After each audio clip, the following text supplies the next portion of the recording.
बग्गा साहब से आज हमें बहुत सारी बातें करनी है। वो कोलंबिया वोलंबिया वाला मामला भी है। जो सब टैरिफ और चल रहा है, फेड की बैठक भी होने वाली है, कच्चा तेल भी नीचे है, थोड़ी तेज़ी पे ब्रेक भी लगा है। तो एक एक करके शुरुआत करते हैं, ठीक है? तो सबसे पहला सवाल तो फेड की बैठक से ही करते हैं। बग्गा साहब, इस हफ्ते फेड की अहम बैठक है, धमकाया तो बहुत है ट्रम्प साहब ने, तुरंत घटाओ ब्याज दरें, देख लूँगा नहीं तो क्या दबाव में आएँगे जेरेमी पावेल साहब, फेड चेयरमैन कर देंगे इस बार, या इग्नोर करेंगे ट्रम्प साहब को? नहीं, इग्नोर ही करेंगे अनिल जी। बहुत अनसर्टेनिटी है और जिस तरह से वेपनाइज कर रहे हैं पॉलिसी को ट्रम्प, तो कोई भी सेंट्रल बैंक ऐसे माहौल में डिसीजन नहीं ले सकता है। तो ये अभी पॉज पे रहेंगे, वेट एंड वॉच पे रहेंगे और कोई तब्दीली नहीं होगी इंटरेस्ट रेट्स में। बढ़िया है, तो तब्दीली तो नहीं होगी, लेकिन क्या उम्मीद रखी जाए कि अगली पॉलिसी को लेकर कुछ बोल दें कि भई मैं कब करूँगा? अब अगला कट कब होगा, इस पे क्लैरिटी देंगे या उसमें भी लटका के ही रखेंगे? लटका के ही रखेंगे अनिल जी, क्योंकि बहुत सारे ट्रम्प का इम्पैक्ट आने वाला है और वो सब सब कुछ ही इन्फ्लेशनरी है। इस फ्राइडे को जो फेड का जो पसंदीदा इंडेक्स होता है, पीसीई इंडेक्स, उसका भी डेटा आएगा शुक्रवार को। तो वो सब देखेंगे और यही कहेंगे डेटा डिपेंडेंट है। हम इकोनॉमी हमने अच्छी रखी है, तो बिल्कुल हमने इकोनॉमी की तंदुरुस्ती ठीक ठाक रखी और इंटरेस्ट रेट भी काटे। बट यहाँ से जो लास्ट लेग है इन्फ्लेशन का 2% में आने में, उसमें देरी लग रही है और फिस्कल जो पॉलिसीज हैं वो काफ़ी इन्फ्लेशनरी हैं और गवर्नमेंट के जो टैरिफ वगैरह की बातचीत चल रही है वो देखना पड़ेगा उसका असर। तो मार्च में भी कुछ नहीं कर पाएंगे अनिल जी। अर्लीस्ट जून या जुलाई की बैठक में जब ट्रम्प की पॉलिसीज का कुछ हिसाब आ जाएगा, तभी ये आगे बढ़ेंगे। चाइन के मॉडल्स तो चल रहे होंगे कि 25% अगर कनाडा और मेक्सिको पे लगा दिया जाए, वो बहुत बड़ा इन्फ्लेशन का एक स्पाइरल आता है अमेरिका में अगर वो लगाते हैं। 10% अगर चीन के इन्फ्लोस पे लगाते हैं, वो बहुत बड़ा इन्फ्लेशन है। उसके सामने है जो तेल की कीमत पे अंकुश लगाने की कोशिश कर रहे हैं ट्रम्प। तो वो सब देखते हुए इस बारी तो कुछ नहीं, मार्च में भी कुछ नहीं और कुछ भी गाइडेंस तो ये पहले भी नहीं देते थे। इस माहौल में तो बिल्कुल बोलेंगे मीटिंग टू मीटिंग है हम और डेटा ड्रिवन है और अभी हम कुछ कह नहीं सकते आगे क्या होगा, क्योंकि बहुत बड़ा फैसला सरकार करने वाली है टैरिफ्स पे और चीज़ों पे। जब तक उसका असर ना आ जाए इकोनॉमी पे, हम मूव नहीं करेंगे। बट अगर इकोनॉमी स्टॉल पे आई, अगर इकोनॉमी गिरने लगी, तब हम तैयार हैं। तो ये थोड़ा भरोसा ज़रूर देंगे, बट ये कहना पड़ेगा कि इतनी अनसर्टेन एनवायरनमेंट में किसी भी सेंट्रल बैंकर को गाइडेंस देना मुश्किल हो जाता है। हुँ, ठीक बात है। तो ये मामला तो मुश्किल है ही है कि ऐसे में आगे पॉलिसी कब दरें कब घटाएँगे, ये बोलना मुश्किल रहेगा ही, क्योंकि अनिश्चितताएँ काफ़ी है। बात तो सही है सर। अब अनिश्चितता एक चीज़ को लेकर भी काफ़ी हो रही है, वो है टैरिफ वॉर। पहले तो ये कोलंबिया वाला मामला क्या है सर, ज़रा इसको समझाओ, फिर उसके बाद मैं बाकी टैरिफ वॉर पे भी बात करता हूँ। जी अनिल जी, अब 580 लोग ट्रम्प की एडमिनिस्ट्रेशन ने आइडेंटिफाई किए जो कि इलीगल इमिग्रेंट्स हैं और साथ में क्रिमिनल रिकॉर्ड है या जेलों में थे। तो उनको ये वापस भेज रहे हैं उनके मूल देश में। तो और प्रॉब्लम क्या है, ये इनको बेड़ियों में डाल के पैरों पे भी बेड़ियां हैं, हाथों में भी हैंडकफ्स हैं और मिलिट्री प्लेन से भेज रहे हैं। तो किसी भी सॉवरेन नेशन को, कोई भी आप देश हो, आप नहीं चाहेंगे कि किसी और देश का, चाहे वो मित्र का देश हो या फिर दुश्मन का देश हो, उसका मिलिट्री प्लेन आपकी एयर स्पेस में आए या आपके एयरपोर्ट पे आए। तो कोलंबिया ने यही कहा कि आप मिलिट्री प्लेन हम अलाउ नहीं करेंगे आपका लैंड करना हमारे देश में। तो उससे ट्रम्प बहुत भड़क गए। उन्होंने कहा 25% टैरिफ सारे कोलंबिया के उस पे हम लगाएंगे। एक्सक्यूज, सारे एक्सपोर्ट्स जो हैं भारत को आते हुए हम 25% टैरिफ लगाएंगे। अब ये कितना बड़ा है? इतना बड़ा नहीं है ये संदर्भ, क्योंकि $40 बिलियन की ट्रेड है कोलंबिया और यूएस के बीच में, और यूएस का ट्रेड सरप्लस है। कोलंबिया क्या भेजता है अमेरिका को? फूल भेजता है, तो वैलेंटाइंस डे के लिए वो इम्पोर्टेंट था। कॉफी भेजता है और तेल भेजता है। तेल का वो सबसे बड़ा तीसरा सबसे बड़ा एक्सपोर्टर है यूएस के अंदर। तो कोलंबिया का छोटा सा एक ट्रेड है, बट इसके सामने मार्केट क्या निष्कर्ष लगा रहा? अगर सिर्फ कोलंबिया होता, आप नहीं ज्यादा इस पे मूव करते। जैसे डेनमार्क की प्रधानमंत्री से ट्रंप की बहुत बुरी बातचीत हुई, जो अब रिपोर्ट्स निकल के आ रहे हैं कि उन्होंने सीधा उनको कहा कि मुझे ग्रीनलैंड दे दीजिए और ये हम हथिया लेंगे, और नहीं तो आपके ऊपर इकोनॉमिक सैंक्शंस लगा दिए जाएंगे। तो डेनमार्क जैसा छोटा देश, 4 मिलियन की पॉपुलेशन है, और बहुत छोटा देश है, उसकी क्षमता नहीं है अमेरिका के आगे खड़ा होने की, बट वो नाटो का मेंबर है। तो आपके एलाई को भी अगर आप ऐसा कह सकते हैं। दूसरा, कोलंबिया जिसके साथ अच्छे रिश्ते रहे हैं यूएस के, अभी ये जरूर है कि कम्युनिस्ट गवर्नमेंट है कोलंबिया में अभी, तो इतने अच्छे रिश्ते उस गवर्नमेंट के साथ नहीं है ट्रंप के। बट उस पे इस तरह से टैरिफ ओवरनाइट लगा देना। फिर उन्होंने कहा कि हमारी एम्बेसी, अमेरिकन एम्बेसी जो है बोगोटा, उनके कैपिटल में, वो वीजा जारी करना बंद कर देगी। जिस जिस सरकारी मुलाजिम ने ये डिसीजन लिया कि हमारे मिलिट्री एयरक्राफ्ट को आप उतरने नहीं देंगे, उस पे सैंक्शंस लगा दिए जाएंगे। कोलंबियन गवर्नमेंट पे सैंक्शंस हैं और 25% टैरिफ। तो कोलंबिया ने भी कहा हम भी टैरिफ लगा देंगे अमेरिका पे, उससे कुछ होता नहीं।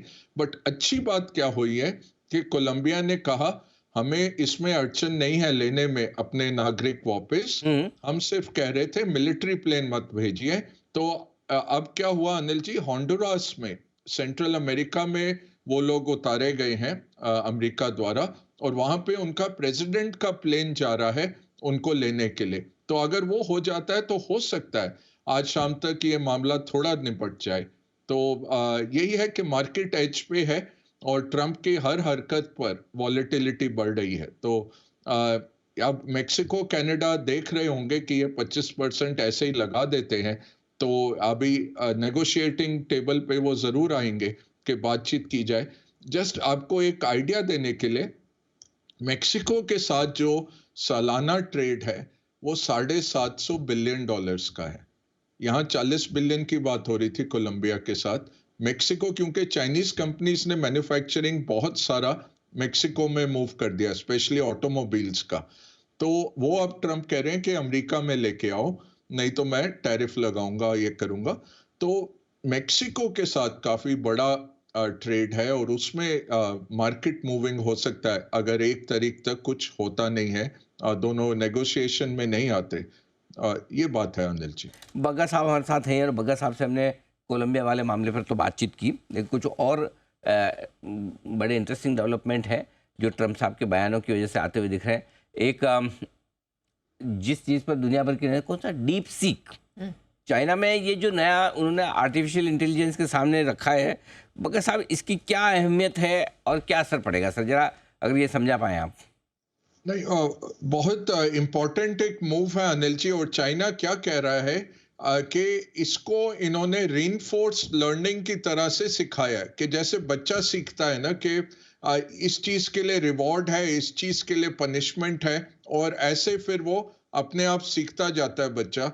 वैसे ही ये जो मॉडल है चाइना का, ये रीइंफोर्स लर्निंग पे है, कि मशीन ने अपने आप को सिखाया। पहले इन्होंने ट्रेन किया, फिर मशीन अपने को सिखाता गया कंप्यूटर, और ये आर्टिफिशियल इंटेलिजेंस मॉडल एक जनरेटिव एआई का बन गया। इसके सामने ओपन एआई या अमेजोन या माइक्रोसॉफ्ट के जो मॉडल हैं, गूगल के जो जेमिनी वगैरह है, ये क्या है, एलएलएम मॉडल्स हैं। तो इसको लार्ज लैंग्वेज डेटा दिया जाता है, वो इसको चर्न कर करके, सीख करके उससे निकलता है, और साथ में कंप्यूटिंग पावर। तो जैसे अमेरिका अपनी जंग भी जीतता है, तो वो एयर पावर, नेवी पावर, मिसाइलें करके अब बूट्स ऑन द ग्राउंड नहीं करते, वो बमबारी से जीतते हैं, तो डोमिनेट करते हैं। वैसे ही अमेरिका का जो एआई मॉडल है, वो है कि एनवीडिया के चिप्स जो हो, सेमीकंडक्टर चिप्स जो हैं, उनका कंप्यूटिंग पावर आप बढ़ाते जाइए, डेटा सेंटर लगाते जाइए, और वो फिर एआई मॉडल उस पे चलेंगे। जो भारी भरकम खर्चा है, अभी पिछले हफ्ते $500 बिलियन का खर्चे का ऐलान किया 3 कंपनियों ने मिलके ट्रंप के साथ, सॉफ्टबैंक, ओरेकल और ओपन एआई ने मिलके, के डेटा सेंटर लगाए जाएंगे और अमेरिका की लीड एआई में बनाई जाएगी। इसके सामने चाइना ने क्या किया है? चाइना बिना उतने सक्षम सेमीकंडक्टर कंप्यूटिंग पावर के होते हुए, उन्होंने एल्गोरिथम्स में चेंज किया। उन्होंने जो चीजें, आपका इनपुट आप डालते हैं कि मुझे इस चीज पे कुछ वक्तव्य चाहिए, कुछ पोइट्री चाहिए, कुछ इंफॉर्मेशन चाहिए, उसके एल्गोरिथम को इस तरह से बनाया गया कि वो रीइंफोर्स लर्निंग लेके वही सक्षम है, और वो अब फ्री ऑफर कर रहे हैं। जहाँ पे ये सबके मॉडल पेड मॉडल है, कि एक फ्री मॉडल होता है हल्का सा जो करता है, बट कुछ भी आपको प्रीमियम करना है तो आपको पेमेंट करनी है। यहाँ पे चाइना ने ये फ्री ऑफर कर दिया, और बिना सेमीकंडक्टर इतनी क्षमता के। इसका अब इम्प्लीकेशन क्या है?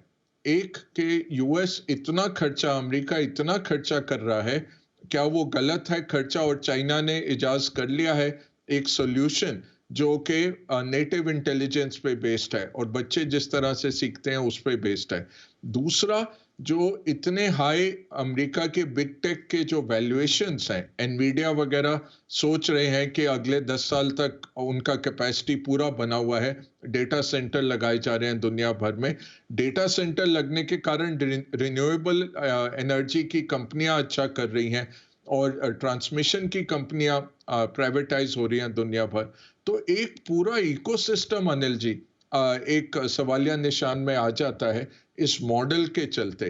तो अगर चाइना इस तरह का मॉडल निकाल लेता है, तो चाइना, जो यूएस की जो लीड है चाइना के ऊपर आर्टिफिशियल इंटेलिजेंस की, एक वो खत्म हो जाती है। यूएस का मॉडल भारी भरकम खर्चा करने का, कंप्यूटिंग पावर के ऊपर बेस्ड का, वो क्वेश्चन में आ जाता है। और चाइना एक राह दिखाता है कि भारत भी ऐसा कर सकता है, हमारे पास वो इंजीनियरिंग टैलेंट है कि हम भी वो एल्गोरिथम्स को चेंज करके इस तरह का एआई का मॉडल भारत में भी निकाल सके।